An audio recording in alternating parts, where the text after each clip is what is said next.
A major milestone for iPSCells has just been reached, and I wanted to share this exciting moment with all of you. For the first time anywhere in the world, a product made from iPS cell-derived cells has been approved in Japan. It has finally reached the point where it can be delivered into people's hands as an approved medical treatment. This is a truly wonderful day, so I wanted to start by sharing that news with you. So, Koji, the big news this time is that an iPS cell-derived treatment has received approval from Japan's Ministry of Health for the very first time. Can you walk us through it? First of all, with iPS cell-derived cell products, you can't just transplant cells into anyone however you like. In Japan, we have laws like the Act on the Safety of Regenerative Medicine and the Pharmaceuticals and Medical Devices Act. And unless a product clears the Ministry of Health's approval and licensing under those laws, you simply cannot put those cells into the body. The reason is that these are first-of-their-kind products, so there's a real chance they could be dangerous. Over the 20 years since iPS cells were first created, the work has moved forward step by step, first testing in cells, then testing in animals, and this time, trials in a limited number of patients to confirm safety and a degree of efficacy. Once it's established that a product is at least safe, and very likely effective as well, the Ministry of Health gives the go-ahead to administer it to a larger number of people and to begin treatment. That's how iPS cell-derived cell products finally became something that can be given to patients. The products approved this time come in two types. One is a treatment for Parkinson's disease, a condition where a neurotransmitter called dopamine declines, which brings on motor symptoms such as stiffness and tremors. We make the lost cells from iPS cells and use them to replenish what the body has lost. That's the kind of cell product it is. Last year, at the Osaka Expo, there was a so-called cardiac muscle sheet on display, wasn't there? Is that cardiac sheet what got approved this time? Yes, the cardiac sheet is one of them. In Japan, there are actually two iPS cell-derived heart cell clinical trials underway. In one approach, you make a sheet from iPS cells, a sheet that actually beats, and place it onto the damaged part of the heart to improve it. In the other, a company takes a cluster of heart cells and injects them into the heart muscle to improve the heart's ability to contract. So there are these two approaches, and both are extremely promising. What received approval this time is the sheet approach, the one developed by Professor Sawa's team at a company called Quorips. Now, regarding this approval from the Ministry of Health, one phrase that came up was conditional and time-limited approval. As I mentioned earlier, to put cells into the human body, you normally have to run a great many trials in people. First, you test in cells, then in animals, and with people, there are usually phase 1, phase 2, and phase 3. You have to repeat the trials again and again, in a small group, then a somewhat larger one, then larger still. Until now, without all of that, a product wouldn't be approved. But that means the treatment takes a very long time to reach the patients who are waiting. So the Japanese government revised the law, shifting toward a new regenerative medicine framework.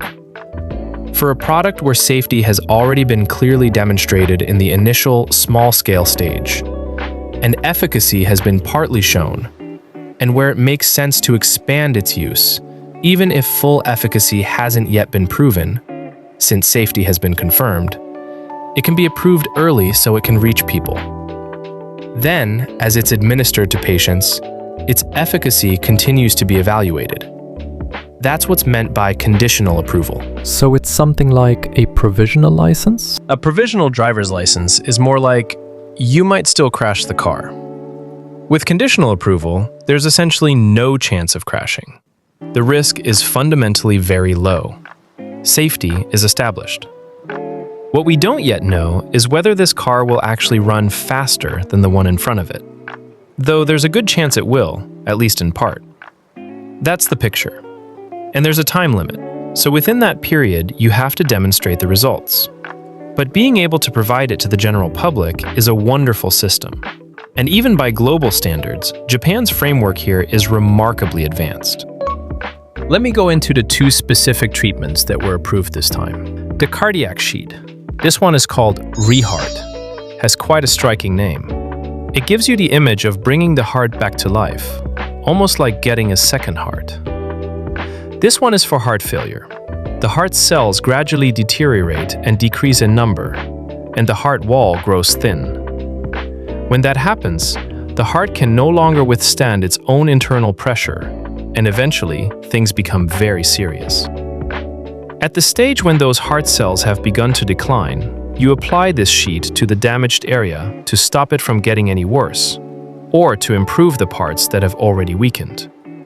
That's the treatment. The other one, for Parkinson's disease. The brain has many regions, and in a part called the midbrain, there are dopamine-producing neurons that are gradually lost. These are the nerve cells that synthesize and release dopamine, the neurotransmitter in the brain. As those neurons are lost, it becomes genuinely hard to move the body, and even speaking becomes difficult. It's a truly severe disease, and statistically, quite a number of people can develop it. In younger people, it's about 1 in 1,000, but among those over 65, some statistics put it at 1 in 100. What's more, it isn't hereditary. It's what's called sporadic, striking suddenly. Someone who had been working perfectly well finds that one day their fingertips start to go numb, and it progresses further and further. The worry and the burden of that are immense. The approach here is, since the dopamine-producing neurons keep disappearing, you replenish those dopamine-producing neurons. You inject them in to make up for what's lost. In the procedure, neurons made from iPS cells that produce dopamine are injected in large numbers into the midbrain. That's what was approved this time. Both of these would be classified as so-called intractable diseases. For a long time, these were conditions where the cause was understood, yet there was no way to cure them. Now, with this iPS-derived treatment receiving approval, a world where they can be cured is on its way. I think that's a truly remarkable thing. For me personally, what drew me into biology in the first place was a love of newts. A newt can have its limb cut off, or even part of its heart cut, and it grows back. We may be able to get somewhere close to that, gradually. We can't quite see that far yet, but the possibility of seeing it, as you, Kazuki, put it, has come one step closer into view. There's still a long way to go, but until now, people would ask of iPS cells, can they even be used? We poured a huge national budget into this. Can they actually be used at all? What on earth are those people doing? And now, what was created has genuinely reached the point of real-world use. That's the first remarkable thing. The second remarkable thing, and as a researcher I always find this astonishing, is that the very first cells used to make iPS cells were blood cells. You take cells from your own blood, put in the 4 Yamanaka factors, and they become cells that can turn into anything. They multiply to a sufficient quantity and become heart cells. It's like science fiction.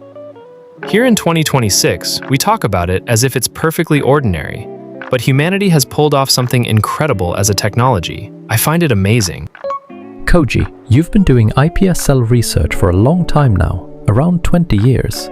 It's been roughly 2 decades since the Nobel Prize, and now you've reached this point of approval from the Ministry of Health. How do you feel about it personally? As an individual researcher, I'm happy in a way I can hardly explain. I almost don't know why I'm so happy. From the start, I wanted to make cells myself, which is why I joined Professor Yamanaka's lab. And I was there to witness the moment those cells were created. On top of that, many researchers pushed it forward, and we became able to make all kinds of cells. But being able to make cells isn't enough on its own. You have to turn them into something like a sheet. How to form the sheet, how to make something that can actually be placed into a person's brain. Pharmaceutical companies worked all of that out, actually administered it, followed up afterward, confirmed it was safe, and truly brought it to market as a product for the first time in the world. I think the support of the Japanese government played a part, and the long, dedicated effort of researchers, a great many researchers, was a big factor too. It really was a day when history moved. Now that this approval from the Ministry of Health has been granted, the provision of these treatments to patients will surely keep expanding and growing from here.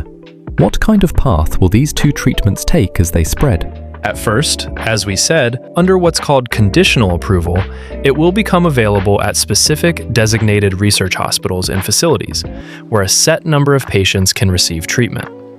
Before that, though, the companies that made these products have to build the routes to actually sell them. That's something the pharmaceutical companies have to put in place. And the documentation says they're aiming to begin sales within the year. So it's been approved, but next comes sales. And beyond sales, there's the question of which hospitals to sell to and how. Then you also need surgeons who can perform the procedure. And how the number of those surgeons grows is part of how this will spread. That's how I see it taking hold. There's one more thing.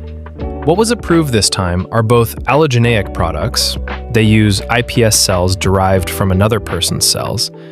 But the greatest advantage of iPS cells is really making your own tissue from your own cells, so that it isn't rejected over the long term. That's a wonderful thing. It may take a little more time, but being able to receive this same kind of treatment using your own cells feels like the next step. So going forward, as these treatments and medicines are completed and put on sale, the number of facilities able to provide them will gradually increase. That's the outlook, isn't it? There must be so many patients across Japan and around the world waiting for this. Until it can be provided to everyone who needs it, without shortage, how long do you personally feel that might take? Since I'm not part of that particular company, I can't really say, though I can share my hopes. The companies are working to make sure it's provided to everyone as quickly as possible, without shortage.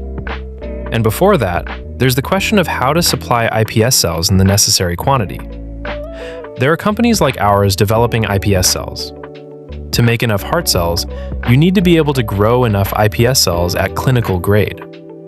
That's an area where a company like ours, iPS, as a team of iPS cell specialists, can contribute. You need a great many people's worth of iPS cells, and you have to mass produce both the iPS cells to supply all those people and the heart cells themselves. You need both, and in that sense, that kind of technology is essential. Of course, by making large amounts of iPS cells and building out a solid supply system, this will keep spreading further and further. By the way, when ordinary people like us see this news of approval from the Ministry of Health, going forward, naturally, we'd hope this treatment reaches more and more people in the private sector. With that in mind, what can each of us do to help these treatments become more widely available? The first thing is that basic research itself, is extremely important. So there's donating to the iPS Cell Research Foundation, as many of you already do. Or in our case, at iPS, we run an iPS cell banking service, and we intend to use those funds toward clinical trials like these. So it's indirect, but it's a contribution to iPS cells that's likely to come back to you. With us, we make your own personal iPS cells and keep them ready for your own future. And we're also using those funds to advance clinical trials as well as drug discovery research.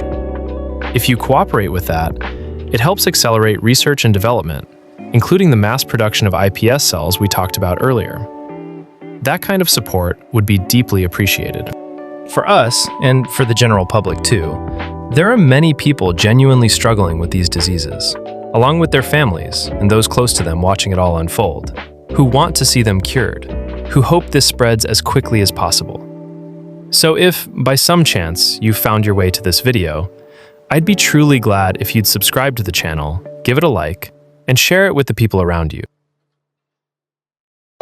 To sum up this video, first, Japan produced the world's first approval of an iPS cell-derived product, and I wanted to share the joy of that.